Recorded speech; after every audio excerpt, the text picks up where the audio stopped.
Look, man, I've been doing this for like 8 years, over 8.5. And I always get people who are like, hey, stop fear mongering, man.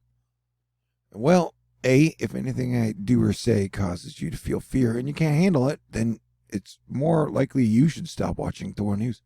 And B, it is almost climatological hurricane season peak on September 10th. And C, like everybody, most major meteorologists are like, hey, all the signals, all the signs on this are bad. Now, at this point, we do not know where Invest 99 will go and how strong it will be or how slow moving it will be. But I do know that I will be paying attention to it excessively until it lands. And I've been talking about a possible September 3rd hurricane. So this would be the August 30th hurricane.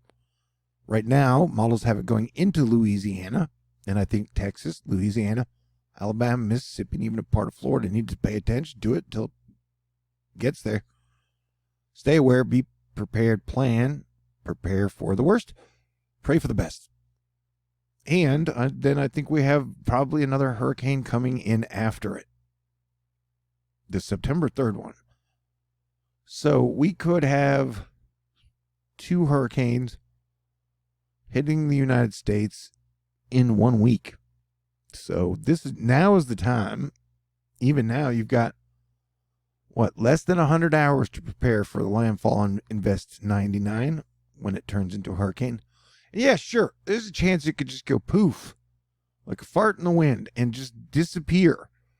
But if you look at the trends of 2021, how many times have we gotten the best case scenario in anything, man? You know what I'm saying? And so we are watching. And so this would be about a week later. You would be getting your second hurricane. Right now, the models would put it in South Texas. But just like with Invest 99, we saw it drift from South Texas now pointing towards Louisiana. And for whatever weird-ass reason, hurricanes that start anywhere near Florida or Texas then somehow end up in Louisiana. But let us hope that somehow it magically becomes a tropical storm again. But just in case it does not, I think everybody along the coast needs to be prepared for bad times. And yeah, I get it. Everybody's tired of the heat. Everybody's tired of the plague. Everybody's tired of each other. Hopefully, eventually, things will get better. But until then, prepare for it to get worse. GF Cornish, some late summer heat. Dalhart, Texas. Dubois, PA, and Bradford, PA broke records for the warmest August 25th in the books in these 3 cities. Tampa tied for the 3rd year in a row. Limited cool down coming. Well, that's good news. Dalhart broke 101, and the old record was 99. But over here, Dubois, Pennsylvania, the old record was 88, and it broke it. The old record was 85, and it broke it with 88. And California Disasters saying absolute best place on the internet to doom gaze is Sierra at Tahoe Fire Cam of Alberta Wildfire Network. What you'll see is a fiery kaiju which wants to devour Tahoe Basin and as many residents as possible. You thought Cloverfield was scary. Well, if the Caldor fire gets in there, Katie bar the door. So this is another, anytime you're trying to communicate danger and get people to stay aware and save their own lives, it's always a difficult situation. So choose your words carefully, I said to myself. And so back to the hurricane. Lots of people have thrown up warning flags on this one, man.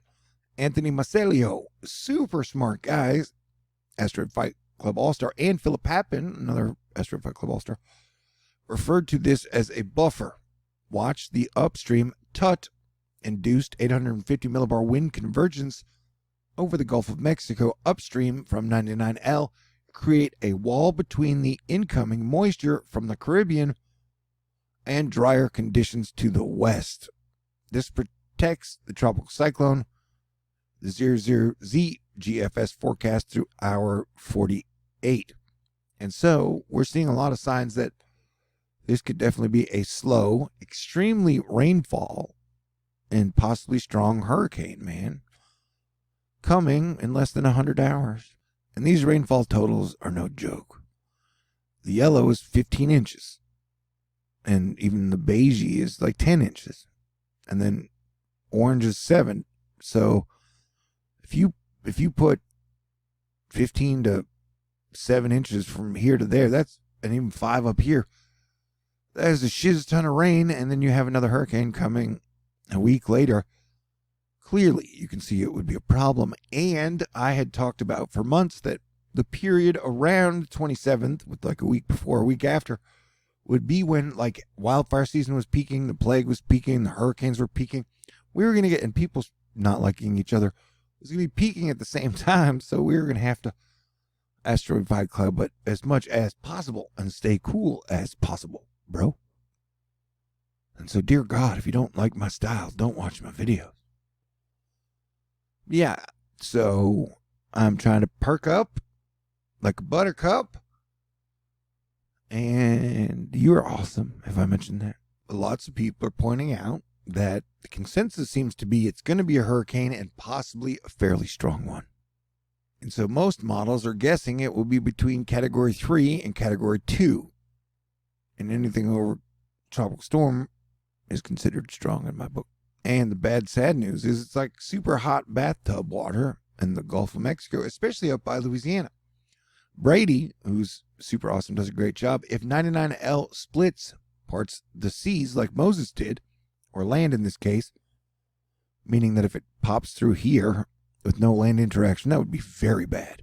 And everybody agrees things seem to get intensified in the Gulf because it's just a giant hot body of water. The sky could be the limit in terms of intensification. An open Gulf with super hot water with fantastic deep ocean HC, suggested low shear with fantastic outflow and a massive plume of moisture to deal with, those would all be bad signs, man. Very bad signs. 32 degrees would be 89.6 degrees Fahrenheit, which would be hot for water, man. Very hot. And that's hurricane rocket fuel. And I want to say again, I continue to do this through your contributions and donations. So I'm not trying to give anyone any bad information at any time. I'm not trying to fearmonger you, man. Hey, yeah, if anytime you want to kick over some cash for some hard work that I've done just to appreciate it so I can keep going, it would be appreciated. But you guys take great care of me, and I appreciate that. So I tried to give you guys the best information I can. Matt, but I'm not one guy. There's a whole team out there trying to give you good information. Matt Lanza, what has happened? Well, the number of solutions in Mexico have evaporated, while the number of solutions into Louisiana and the central Gulf Coast has blossomed. The goalpost width is hardly narrowed, though, meaning there's still a lot of unknowns. And so I would guess right now it'll be somewhere in here, but nobody knows, man. And this is just how the models have progressed over 4. And so from here to here, I would definitely be watching. Though my guess, if I had to guess, was forced to guess, I would say Louisiana. Zip zap pow, man. And the fact that it's will pass over the MJO, Madden Julian oscillation, that is not good news. That's why he has the popped out eyes. Like, oh my God, that is bad news. That is alarming. You know what I'm saying? So a lot of signs point to everybody be at the top of your game. So yeah, tons of people are like, this could be a bad one. Kalen Patel, adding on to this great thread, the model's raw output of 99L showcase how, as the storm slows down, the storm undergoes rapid intensification. This is due to warm water levels, favorable upper-low patterns, and rocket fuel OHC from a warm loop eddy in the Gulf of Mexico. And remember, I'm like 36 miles inland in Houston, so I'm also watching for me and my people here along the Gulf Coast. So we're all just agreeing that there's a good chance it will be a hurricane by the time it gets into the Gulf of Mexico this weekend. And it'll probably make landfall somewhere on Monday, the 30th. Exactly where, nobody knows. Exactly how strong, nobody knows. But yeah, Beth Carpenter, interesting trends in evening data for 99L in the Caribbean. Ensemble suites for the GFS and Euro shift east with landfall in Louisiana. The intensity guidance has increased significantly for a potential Cat 1 or Cat 2 storm. So now is the time for Texas, Louisiana, Mississippi to prepare. Galveston Chaser, it's about time for the people calling it hype to STFU and start taking some early precautions. The 12Z models are not good for the Gulf Coast. We can't translate uncertainty to do nothing. There are early steps to take beyond just knowing something's out there. And for me, that's like, making sure that I have a full gas tank, I got snacks, and then I got somebody in DFW who will let me stay there for a weekend if it does happen towards Houston. Although there's a chance I would stay here since I'm 36 miles inland, but I wouldn't want to be here if our power got knocked out for like more than a day. Because I do not like to be somewhere without power for more than a day. And so no matter what, for the 2 weeks leading up to and the 2 weeks after, 3 technically, climatological hurricane peak season, you should be at the top of your game and being like, you know what, there is definitely a chance that a hurricane is headed our way in the next 2 or 3 weeks, and maybe even multiples. You guys were here in 2017, am I right? So yeah, odds are this will be a really wet train wreck, says E-Weather. Let's hope this changes. Yeah, Philip Papin, who's always yapping cool shit about weather. We are entering an active period in the tropics across the western hemisphere. Watching 4 systems currently. You can read those on your own at home. Those along the Gulf Coast, the time is now to get a hurricane plan ready while monitoring everybody for updates. And so that's what I'm doing. I'm giving you guys updates because that's what I do. And it's going to be an interesting week ahead. 2 weeks. So stay cool. And I will talk to you all in the near future. God bless everyone.